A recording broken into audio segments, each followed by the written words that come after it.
Hello viewers, আসসালামু আলাইকুম। Welcome back to my channel. আপনারা সবাই কেমন আছেন? আশা করি সবাই ভালো আছেন। আপনাদের জন্য নিয়ে এসেছি আজকে দারুণ একটা রেসিপি, ছোট থেকে বড় সকলের পছন্দ। আজকে আমি আপনাদেরকে রান্না করে দেখাবো ডিম আর মসুর ডালের চচ্চড়ি। তাহলে চলুন, আর দেরি করব না, দেখে নিই মূল রান্নাটা। বসিয়ে দিলাম একটা কড়াই। এখন দিয়ে দেবো পরিমাণ মতো তেল, দিয়ে দেবো একটি পেঁয়াজ কুচি। পেঁয়াজটা ভালো করে ভেজে নেব। পেঁয়াজটা ভাজা হয়ে গেছে, দিয়ে দেবো 1 চামচ রসুন বাটা। এখন রসুনটাকেও ভালো করে ভেজে নেব যেন কাঁচা গন্ধটা চলে যায়। দিয়ে দেবো একটু পানি,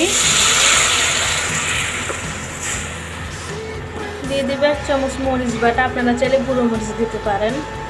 দিয়ে দেবো হলুদ গুঁড়া, দিয়ে দেবো ধনিয়া গুঁড়া, দিয়ে দেবো 1/2 চামচ গরম মশলার গুঁড়া, দিয়ে দেবো স্বাদ মতো লবণ, দিয়ে দেবো 1 চামচ আদা জিরা বাটা, আমি একসাথে বেটে নিয়েছিলাম।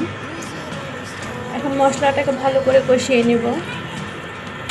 আমার মশলাটা কষানো হয়ে গেছে, দেখুন তেল ছেড়ে দিয়েছে। এখন আমি দিয়ে দেবো আগে থেকে আমি ভিজিয়ে রেখেছিলাম মসুর ডাল। এখন মসুর ডালগুলো দিয়ে দেবো। ডালগুলোকে একটু কষিয়ে নেব।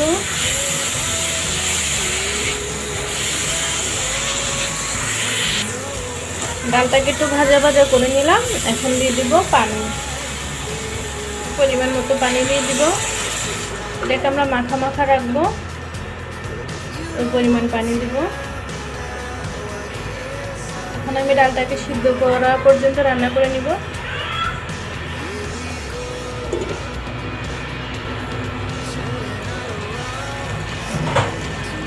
ফিরে আসলাম কিছুক্ষণ পরে, দেখুন ডালটা অনেকটা সিদ্ধ হয়ে গেছে। এই পর্যায়ে দিয়ে দিব, আমি আগে থেকে ডিমগুলো ভেজে রেখেছি। ডিম ভাজাটা দেখালাম না, সবাই তো ডিম ভাজতে পারে। পেঁয়াজ কাঁচামরিচ দিয়ে সামান্য একটু লবণ দিয়ে আমি ডিমগুলো ভেজে রেখেছি। আর 2টা ডিম নিয়েছি, এখানে 4 পিস করে নিয়েছি। এখন দিয়ে দেব ডিমগুলো।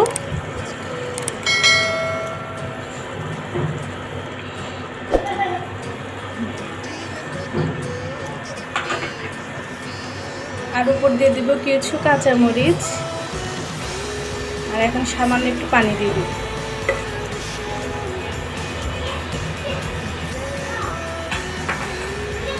বাস, এখন আমি এটাকে ঢাকা দিয়ে আরও 10 থেকে 15 মিনিট কম আঁচে রান্না করে নেব।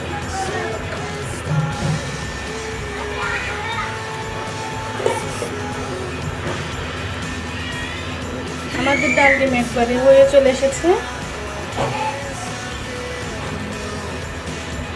প্রায় হয়ে গেছে। এখন আমি দিয়ে দিব কিছু ধনিয়া পাতা। আমার হাতের কাছে দেশিটা ছিল না, আমি টপে থেকে বিলাতিটা এনে একটু দিয়েছি। আপনাদের হাতের কাছে যেটা থাকে আপনারা সেটা দিয়ে নেবেন। ধনিয়া পাতাটা দিলে ভালো একটা ঘ্রাণ আসে, খেতে ভালো লাগে।